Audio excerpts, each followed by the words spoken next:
Hello friends, इस video में आपका स्वागत है। आज हम क्लास 10th के बायोलॉजी जैव प्रक्रम के कुछ महत्वपूर्ण ऑब्जेक्टिव क्वेश्चन को लेकर आए हैं। यदि आप क्लास 10th के स्टूडेंट हैं तो यह वीडियो आपके लिए है। हम बस वही क्वेश्चन को लेकर आए हैं जो एग्जाम के लिए बहुत इंपॉर्टेंट है। तो चलिए आज का वीडियो स्टार्ट करते हैं। तो आज का पहला क्वेश्चन है आपका, अमीबा अपना भोजन किसके द्वारा पकड़ता है? तो ऑप्शन ए में है मुख, बी में है कूटपाद, सी में है जीभ और डी है इनमें से कोई नहीं। तो इसका सही आंसर हो जाएगा बी, कूटपाद। अमीबा जो अपना भोजन पकड़ता है कूटपाद के द्वारा पकड़ता है। कूटपाद का मतलब होता है अमीबा में अंगुली टाइप का रचना निकलता है जिससे वो भोजन को अंत ग्रहण कर लेता है। हम लोग उसी को कूटपाद कहते हैं। अमीबा एक कोशिकीय जीव है। चलिए हम लोग आज का दूसरा क्वेश्चन देख लेते हैं। तो आज का दूसरा क्वेश्चन है आपका, सभी हरे पौधे होते हैं? ए में है स्वपोषी, बी में है मृतजीवी, सी में है परजीवी और डी है इनमें से सभी। तो इसका सही आंसर हो जाएगा दूसरा का ए, सभी हरे पौधे स्वपोषी होते हैं। स्वपोषी का अर्थ होता है जो अपना भोजन स्वयं संश्लेषित कर लेते हैं, अर्थात जिसमें प्रकाश संश्लेषण होता है। तो पेड़ पौधा में प्रकाश संश्लेषण होता है, अर्थात पेड़ पौधा को हम लोग स्वपोषी भी कहेंगे और इसे उत्पादक भी कहेंगे। तो चलिए हम लोग आज का तीसरा क्वेश्चन देख लेते हैं। तो आज का तीसरा क्वेश्चन है आपका, इनमें से किसकी उपस्थिति के कारण रक्त लाल दिखाई देता है? ऑप्शन ए में है सीरम, बी में फाइब्रिन और ऑप्शन सी में आपका हीमोग्लोबिन और डी है इनमें से सभी। तो इसका सही आंसर हो जाएगा हीमोग्लोबिन। खून जो लाल दिखता है ना वो हीमोग्लोबिन के कारण दिखता है। क्वेश्चन नंबर 4, इनमें कौन अवशेषी अंग है? अवशेषी का मतलब हुआ यहाँ पर अतिरिक्त अंग है जो हमारे शरीर में उसका कोई काम नहीं है। तो ऑप्शन ए में ऊपरीगामी कोलन, बी में अधोगामी कोलन और सी में एम्पेडिक्स और डी में अनुप्रस्थ। यहाँ पे दोस्तों कोलोन होगा, ठीक है। तो इसका सही आंसर हो जाएगा एम्पेडिक्स। ये जो एम्पेडिक्स होते हैं ना, ये हमारे शरीर में इसका कोई काम नहीं होता है, जबकि ये जो कोलोन सब होता है ये बड़ी आंत का कोई भाग का नाम है। तो चलिए हम लोग आज का पांचवा क्वेश्चन देख लेते हैं। तो आज का पांचवा क्वेश्चन है आपका, स्टोमाटा के खुलने और बंद होने की क्रिया को नियंत्रित करता है? द्वार कोशिकाएं, चालनी नलिकाएं, सी में सखी कोशिकाएं और डी है मूलरोम। तो 5 का सही आंसर हो जाएगा ए, द्वार कोशिकाएं। द्वार कोशिका स्टोमाटा को खुलने में और बंद करने में नियंत्रित करता है। स्टोमाटा का मतलब होता है रंध्र, पत्ता में एक छेद होता है, उसी छेद को क्या कहा जाता है? स्टोमाटा कहा जाता है। तो चलिए हम लोग आज का छठा क्वेश्चन देख लेते हैं। क्वेश्चन नंबर 6, स्वपोषी पोषण के लिए आवश्यक है? ए में क्लोरोफिल, बी में कार्बन डाइऑक्साइड तथा जल, सी में सूर्य का प्रकाश और डी है उपरोक्त सभी। तो इसका सही आंसर हो जाएगा डी, उपरोक्त सभी।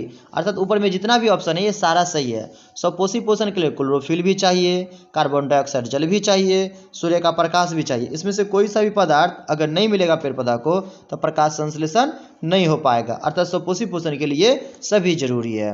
तो चलिए हम लोग क्वेश्चन नंबर 7 को देख लेते हैं।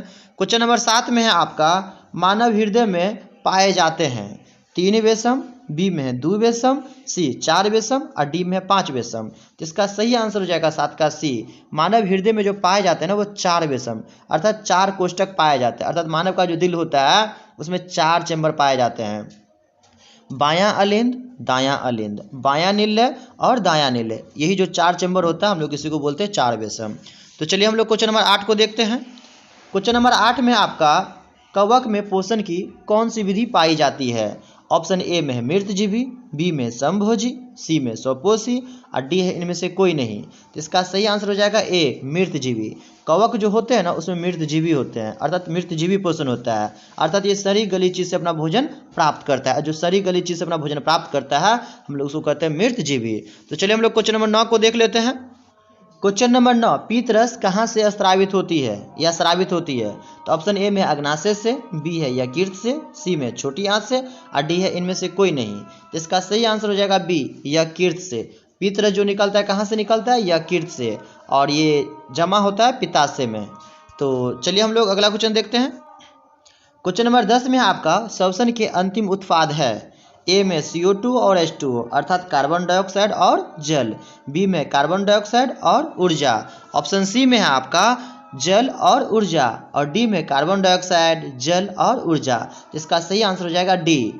तो इसका सही आंसर हो जाएगा डी, कार्बन डाइऑक्साइड, जल और ऊर्जा। जब लोग सांस लेते हैं तो उसका जो मतलब अंतिम उत्पाद होता है ना वो कार्बन डाइऑक्साइड होता है, जिसे हम लोग सांस के माध्यम से बाहर फेंक देते हैं। और हमारे शरीर में जल का भी निर्माण होता है, और जल हम लोग अगर शरीर से ज़्यादा आवश्यकता हो जाता है तो हम लोग बार बार उसको बाहर छोड़ देते हैं, और साथ साथ ऊर्जा की भी प्राप्ति होती है। तो चलिए हम लोग क्वेश्चन नंबर 11 को देख लेते हैं। क्वेश्चन नंबर 11 में है आपका पादप में जाइलम उत्तरदायी है किसके लिए? तो ऑप्शन ए में जल का वहन, बी में भोजन का वहन, सी में अमीनो अम्ल का वहन और डी में ऑक्सीजन का वहन। तो इसका सही आंसर हो जाएगा ए। पादप में जो जाइलम होता है वो जल के लिए उत्तरदायी होते हैं। जाइलम जो होता है ना वो जल से संबंध होता है, अर्थात पेड़ पौधा जड़ से क्या करता है, पानी को अपने पत्ता तक ले जाता है प्रकाश संश्लेषण करवाने के लिए। और फ्लोएम जो रहेगा ना, फ्लोएम भोजन के लिए संबंधित होते हैं। तो चलिए हम लोग क्वेश्चन 12 नंबर को देख लेते हैं। क्वेश्चन नंबर 12 में क्वेश्चन नंबर 12, पत्तियों में गैसों का आदान प्रदान कहाँ से होता है? ऑप्शन ए में सीरा, बी में है रंध्र, सी में मध्य सीरा और डी है इनमें से कोई नहीं। तो इसका सही आंसर हो जाएगा रंध्र। हम लोग इसी को स्टोमाटा कहते हैं। पत्ता में छिद्र होता है, वो उसी से गैसों का आदान प्रदान करते हैं। दोस्तों यदि मेरा वीडियो अगर आपको अच्छा लगता है तो प्लीज़ लाइक कीजिए, कमेंट कीजिए और सब्सक्राइब कर दीजिए। और यदि आपके पास अगर कोई दोस्त है तो यह वीडियो उसको भी शेयर कर दीजिए ताकि उसको भी कुछ फ़ायदा हो जाए। यदि आप मेरा और भी वीडियो देखना चाहते हैं तो इस वीडियो के डिस्क्रिप्शन में लिंक दिया गया, आप वहां से भी देख सकते हैं। और चैनल पे जाके जो प्ले लिस्ट है वहाँ पे भी मैंने बहुत सारा वीडियो दिया, आप वहाँ से भी जाके देख सकते हैं। तो चलिए हम लोग क्वेश्चन नंबर 13 को देख लेते हैं। क्वेश्चन नंबर 13, निम्नलिखित में कौन से यंत्र का उपयोग रक्त दाब मापने में किया जाता है?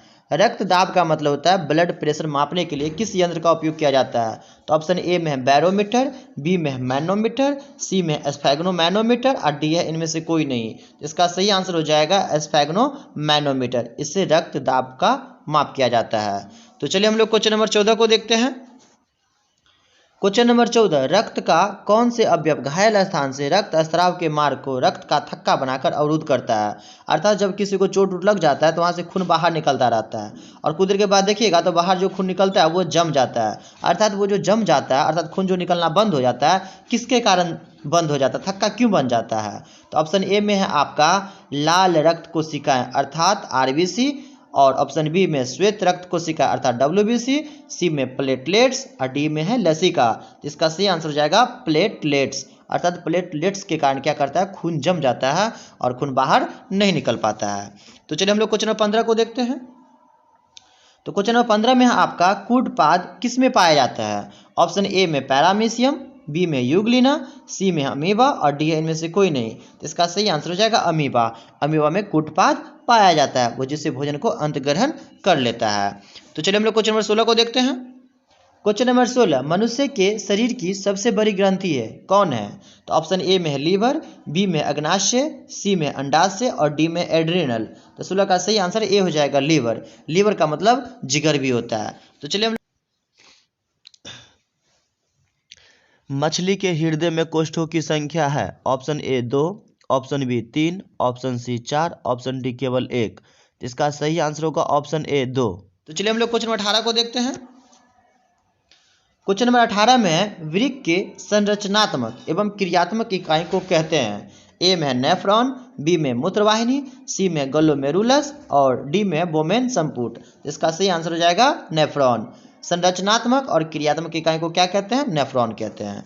तो चलिए हम लोग क्वेश्चन नंबर 19 को देख लेते हैं। क्वेश्चन नंबर 19 में है एक वयस्क मनुष्य के कितने दांत होते हैं? ऑप्शन ए में 28, बी में 30, ऑप्शन सी में 32 और ऑप्शन डी में 34। तो एक वयस्क मनुष्य के पास 32 दांत होते हैं। आपके पास कितने दांत है कमेंट करके जरूर बताइए। तो चलिए हम लोग क्वेश्चन नंबर 20 को देखते हैं।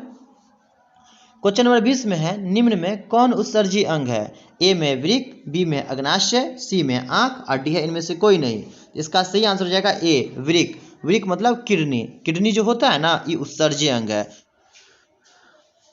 क्वेश्चन नंबर 21, मानव हृदय में कितने कोष्ठक होते हैं? तो ऑप्शन ए में है 2, बी में है 8, सी में है 1 और डी में है 4। इसका सही आंसर हो जाएगा आंसर 4। मानव के जो हृदय होते हैं उसमें कोष्ठक कितने होते हैं? 4 होते हैं, अर्थात 4 चैम्बर होते हैं। क्वेश्चन नंबर 22, मनुष्य के सांस लेने और छोड़ने की क्रिया को क्या कहते हैं? तो ऑप्शन ए में श्वासोच्छ्वास, बी में श्वसन, सी में निश्वसन और डी में उत्सर्जन। तो इसका सही आंसर हो जाएगा ए श्वासोच्छ्वास। अर्थात हम लोग जो सांस लेते हैं और जो सांस छोड़ते हैं ये दोनों क्रिया को मिला के एक साथ कहा जाता है श्वासोच्छ्वास। अर्थात इसका आंसर 22 का ए हो जाएगा। तो चलिए हम लोग क्वेश्चन नंबर 23 को देख लेते हैं।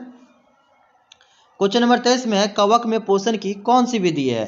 ए में स्वपोषी, बी में मृतजीवी, सी में संभोजी और डी में इनमें से कोई नहीं। जिसका सही आंसर हो जाएगा बी, मृतजीवी। कवक में कौन सी विधि होती है पोषण की? तो मृतजीवी होती है। मृतजीवी का मतलब होता है जो शरीर गली चीज से अपना भोजन प्राप्त करती है।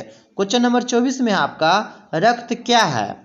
तो ए में कोशिका, बी में है उत्तक, सी में पदार्थ और डी इनमें से कोई नहीं। तो रक्त जो है ना एक प्रकार का उत्तक है। तो 24 का सही आंसर क्या हो जाएगा? बी हो जाएगा। क्वेश्चन नंबर 25, क्वेश्चन नंबर 25 में आपका है निम्नलिखित में कौन उत्सर्जी अंग है? तो ऑप्शन ए में वृक्क, बी में अग्नाशय, सी में आंख और डी इनमें से कोई नहीं। इसका सही आंसर हो जाएगा ए, वृक्क अर्थात kidney. Question number 26, question number 26, stomata पौधों के किस अंग में पाया जाता है? एस्टोमाटा का मतलब होता है रंध्र। तो ऑप्शन ए में है तना में, बी है पत्तियों में, सी है जड़ में और डी इनमें से कोई नहीं।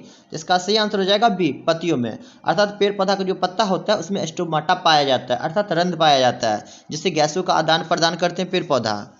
क्वेश्चन नंबर 27, मनुष्य में वृक्क संबंधित है? ए में पोषण से, बी है श्वसन से, सी है उत्सर्जन से और डी है परिवहन से। इसका सही आंसर हो जाएगा उत्सर्जन से। उत्सर्जन का मतलब होता है शरीर से गलत पदार्थ का बाहर निकलना अर्थात कचरा वाला पदार्थ को बाहर निकलना। क्वेश्चन नंबर 28, रक्त में आयरन की कमी से होने वाला एक रोग है। तो ऑप्शन ए में है टीबी, बी में है मधुमेह, सी में है एनीमिया और डी में है उच्च रक्तचाप। इसका सही आंसर हो जाएगा सी, एनीमिया। अगर ब्लड में अगर आयरन की कमी हो जाती है, हीमोग्लोबिन की कमी हो जाती है तो उस व्यक्ति को क्या हो जाता है? एनीमिया हो जाता है, एनीमिया हो जाता है। चलिए हम लोग क्वेश्चन नंबर 29 को देखते हैं। क्वेश्चन नंबर 29, मनुष्य में वृक्क एक तंत्र का भाग है जो संबंधित है ए में पोषण, बी में श्वसन, सी में उत्सर्जन और डी है परिवहन। जिसका सही आंसर हो जाएगा सी, उत्सर्जन से है। क्वेश्चन नंबर 30, क्वेश्चन नंबर 30, प्रकाश संश्लेषण द्वारा किसकी प्राप्ति होती है? तो ऑप्शन ए में वसा, बी में प्रोटीन, सी में ग्लूकोज और डी में प्रकाश। तो इसका सही आंसर हो जाएगा सी, ग्लूकोज। प्रकाश संश्लेषण होता है तो पेड़ पौधा को ग्लूकोज मिलता है अर्थात C6H12O6 की प्राप्ति हो जाती है। क्वेश्चन नंबर 31, क्वेश्चन नंबर 31, पादप में फ्लोएम संवाहक होता है भोजन के लिए, कार्बन डाइऑक्साइड के लिए, जल के लिए, अमीनो अम्ल के लिए। तो इसका सही आंसर हो जाएगा ए, भोजन के लिए। जाइलम जल के लिए उत्तरदायी होते हैं और फ्लोएम किसके लिए उत्तरदायी होते हैं? भोजन के लिए। अर्थात फ्लोएम भोजन को स्थानांतरित करता है जबकि जाइलम जल को स्थानांतरित करता है।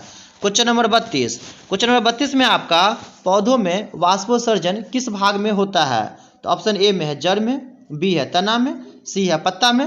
तो पौधा में जो वाष्पोत्सर्जन की क्रिया होता है कहाँ पे होता है? पत्ता में होता है ना। तो 32 का सही आंसर हो जाएगा आपका सी।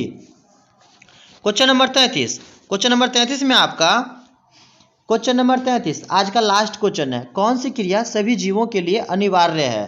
तो ऑप्शन ए में है प्रकाश संश्लेषण, बी में है वाष्पोत्सर्जन, सी में है श्वसन और डी में है चलन।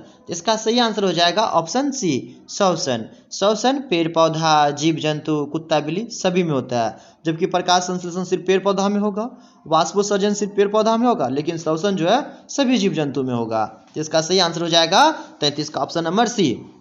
तो आज के लिए इतना ही, फिर हम मिलते हैं आपसे अगले वीडियो में। Thanks for watching.